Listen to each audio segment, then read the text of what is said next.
할렐루야. 기독교의 3대 고전으로 꼽히는 책들이 있습니다.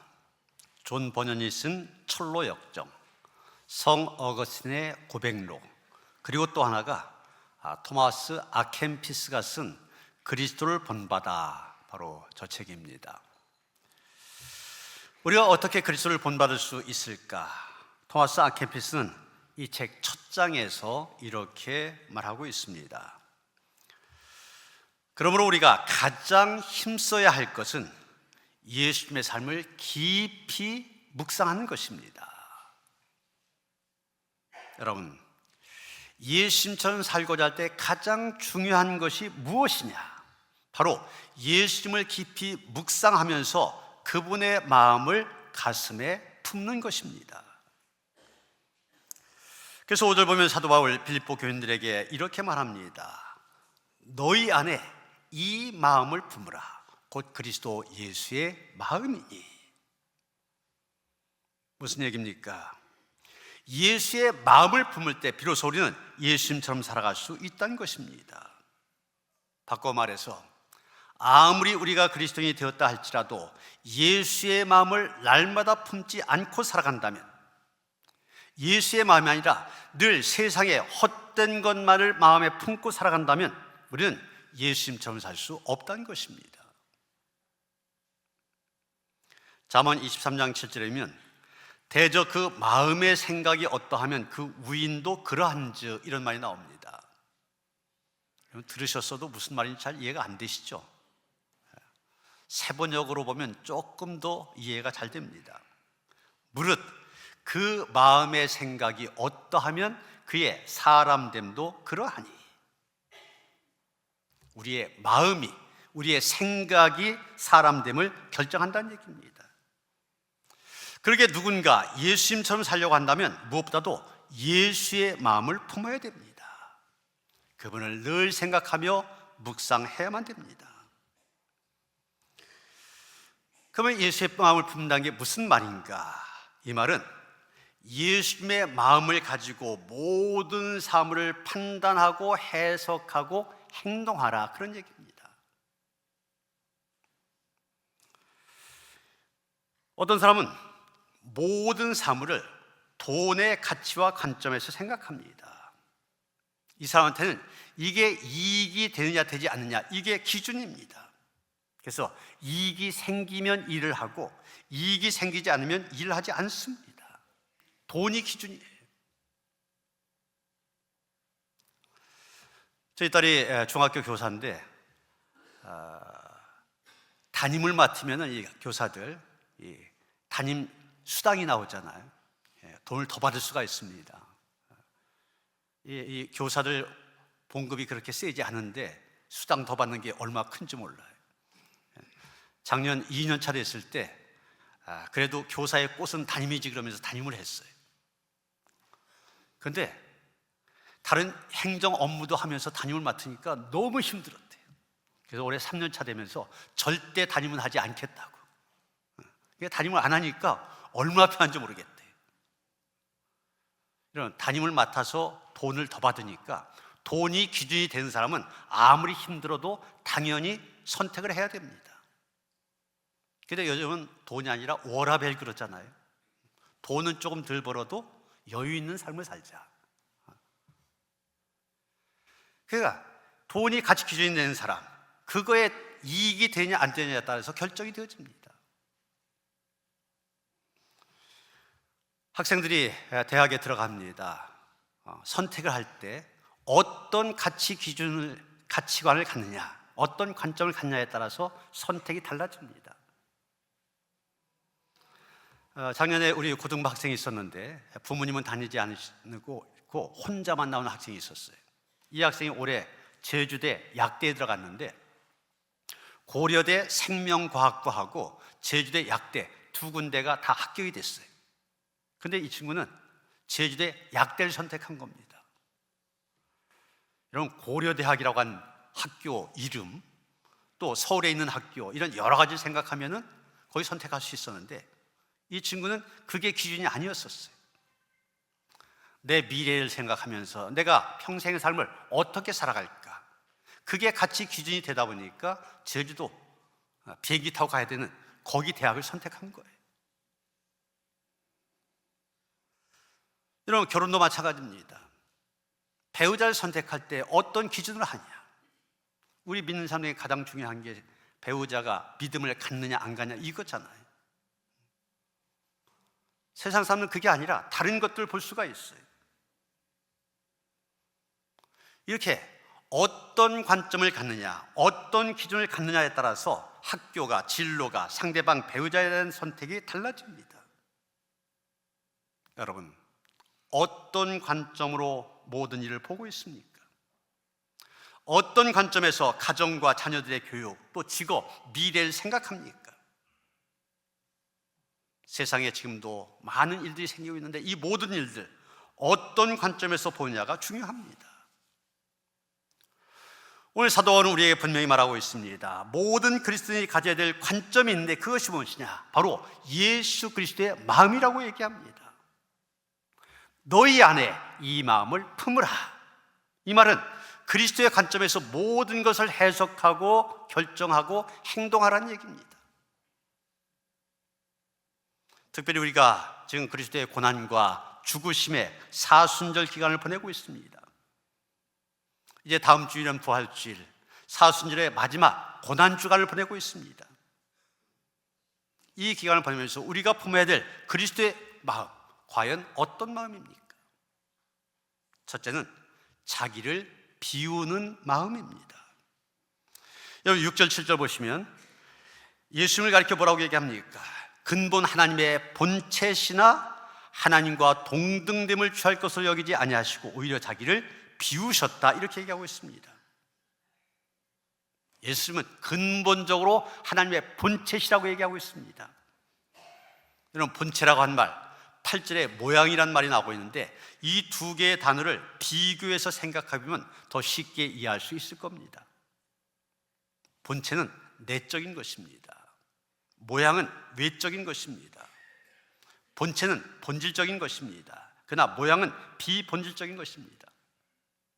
본체는 영원 불변, 바뀌지 않습니다. 그러나 모양은 시시때때로 환경에 따라 바뀌어진 것입니다.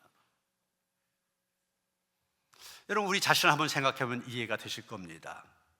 우리가 어머니의 뱃속에서 태아로 있을 때의 모양, 또 우리가 갓난아기로 태어났을 때의 모양 분명히 다릅니다. 그리고 또 나이가 들어가면서 우리의 모양 계속해서 바뀌어져 옵니다. 이처럼 모양이라고 하는 것, 시시각각 변한 것입니다.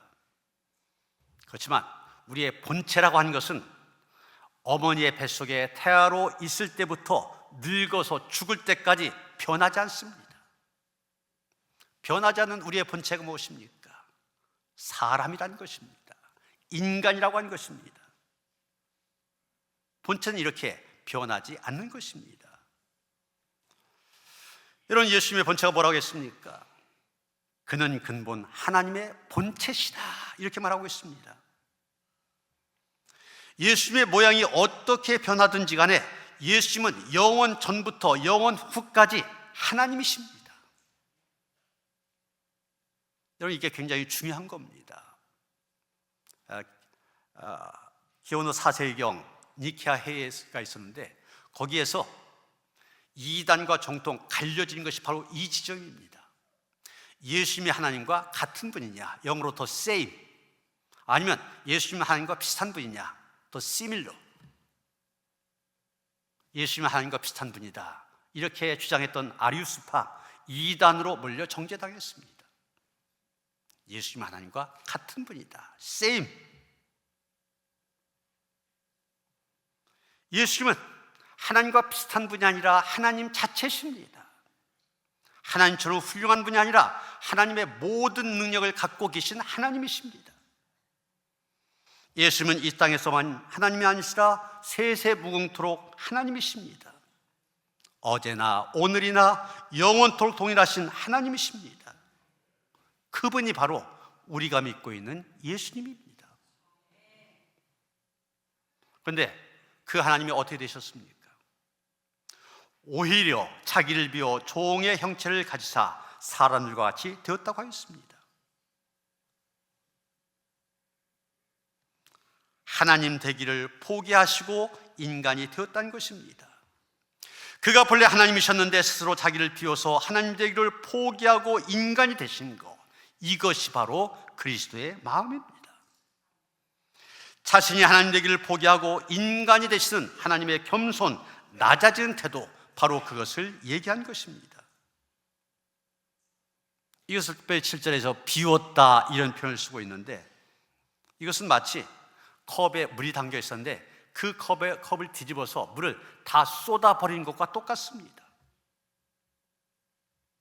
자신이 갖고 있는 모든 것을 다 포기하는 것입니다.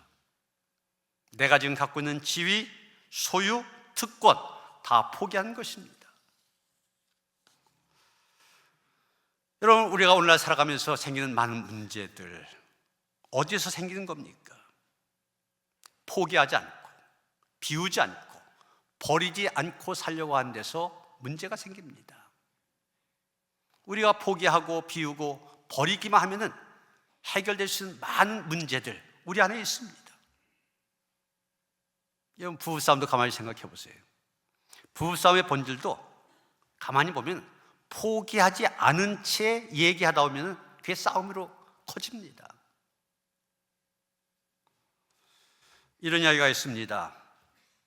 자녀들 다 결혼시키고 두 분이 사는 60대 부부가 있었는데, 이 부부가 부부싸움을 하게 되었는데 남편이 굉장히 화가 났습니다. 그래서 아내에게 소리를 질렀어요.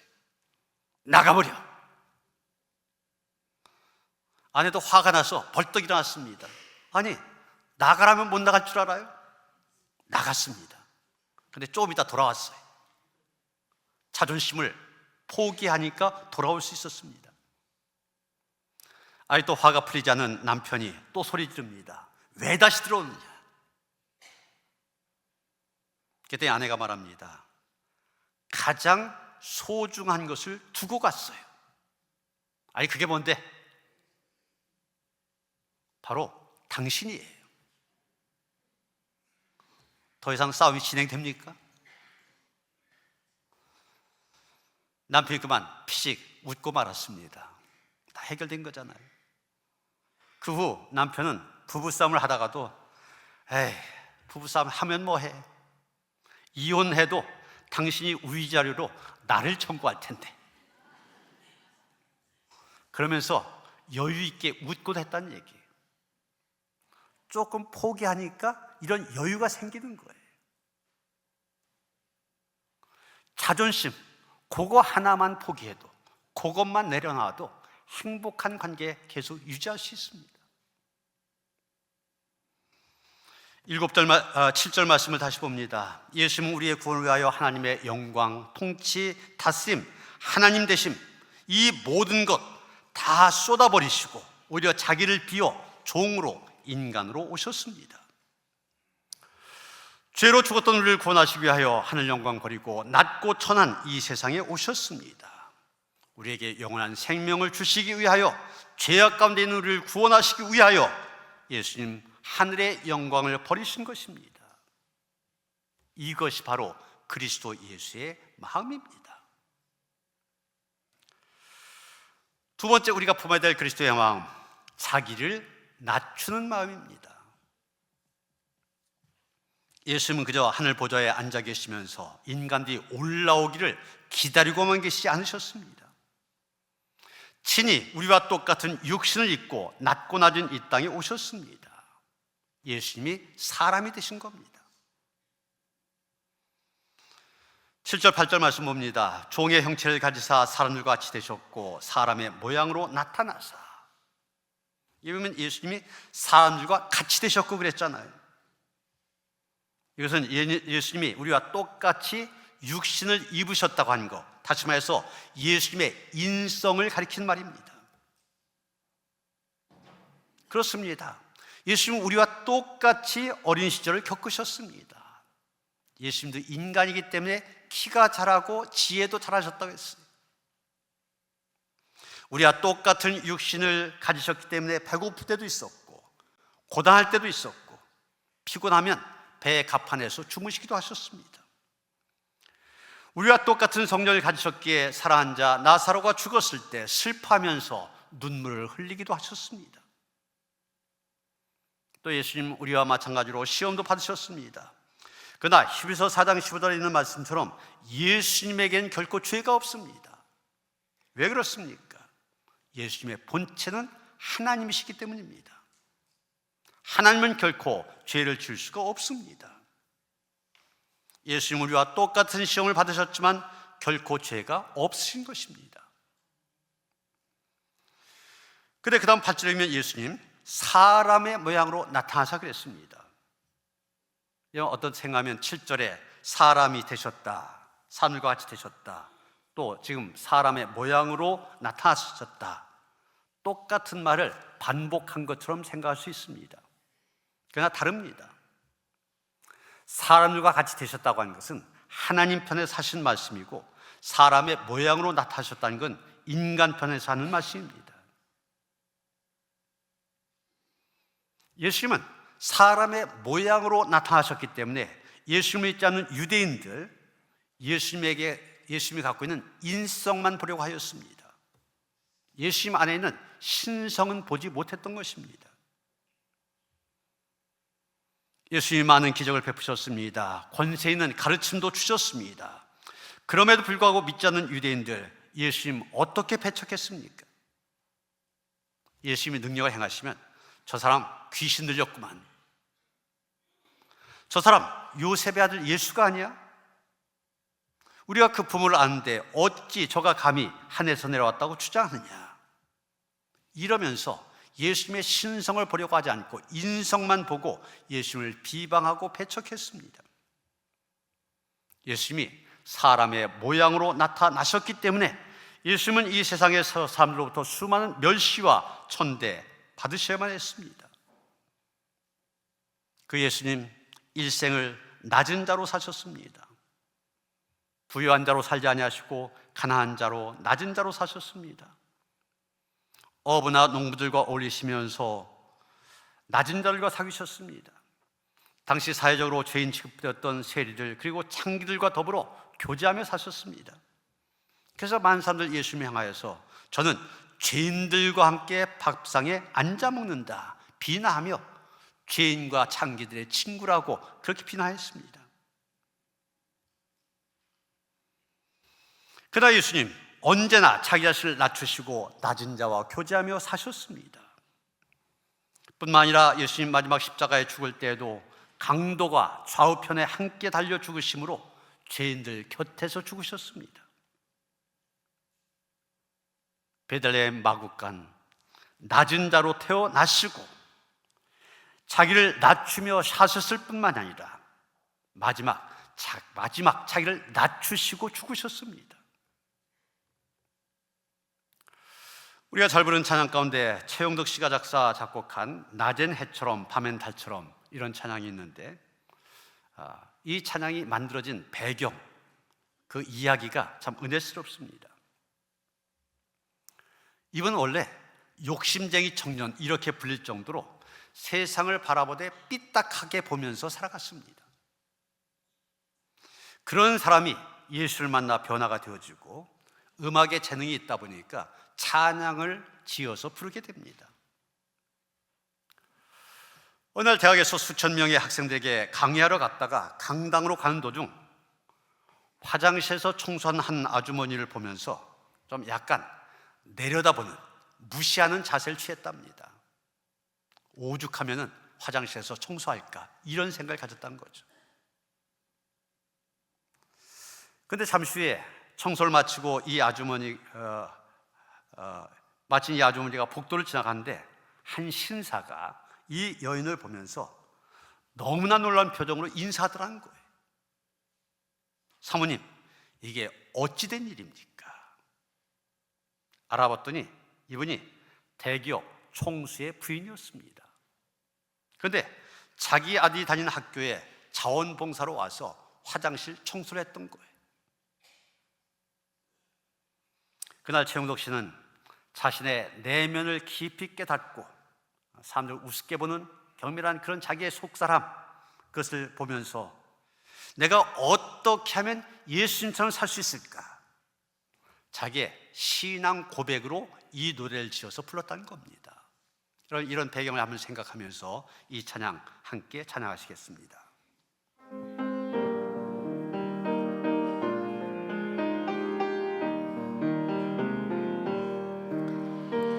낮의 해처럼 밤의 달처럼 그렇게 살 수 없을까?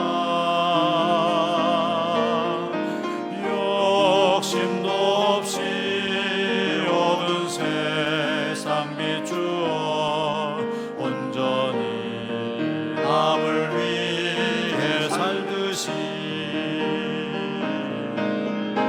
나의 일생에 꿈이 있다면 이 땅에 빛과 소금 되어 가난한 영혼 지친 영혼을 주님께 인도하고픈데 나의 욕심이 나의 못난 자가 언제나 커다란 짐 되어 나를 짓눌러 맘을 곤곡해 하니 예수여 나를 도와주소서.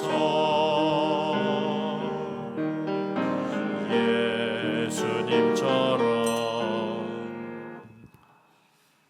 여러분, 세상에 돈 조금 있는 사람도 자신의 자리를 잠깐 포기하고 낮은 자리에 내려왔더니 이렇게 큰 감동을 주었습니다.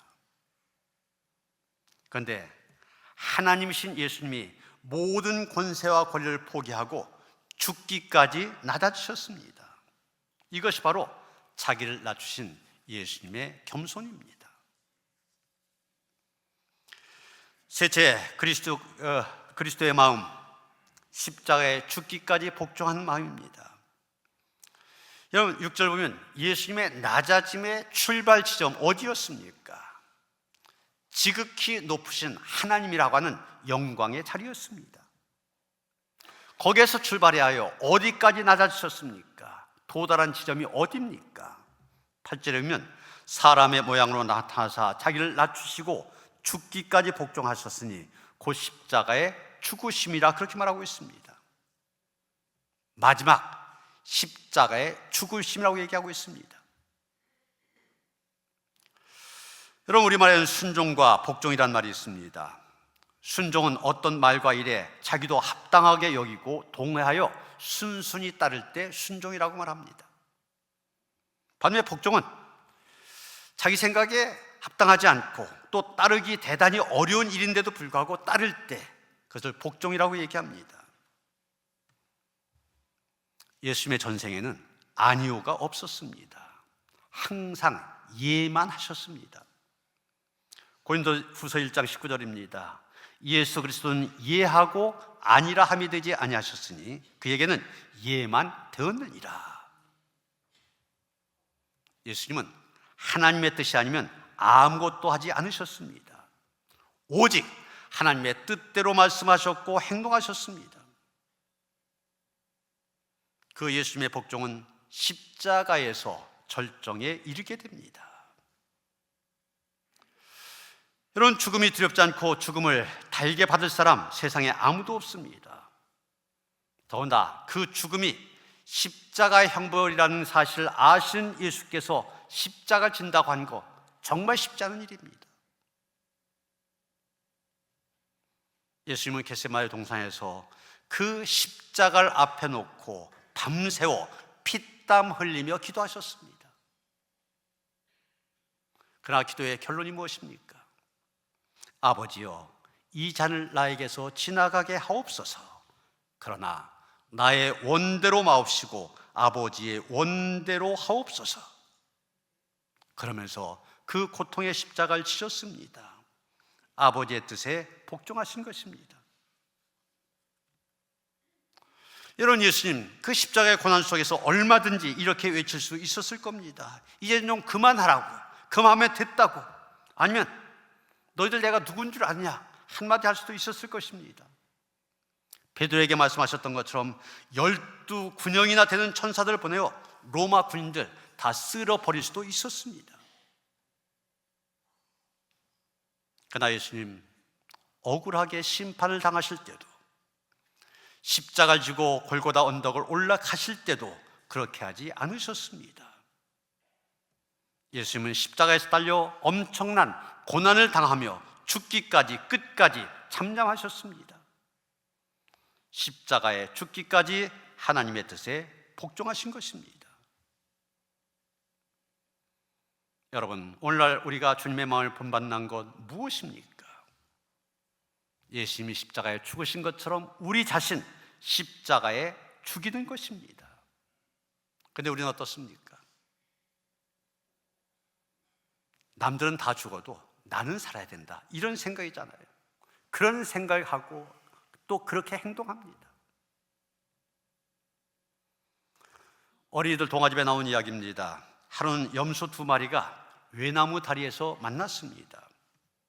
외나무 다리, 되돌아설 수도 없고 서로 비켜갈 수도 없습니다.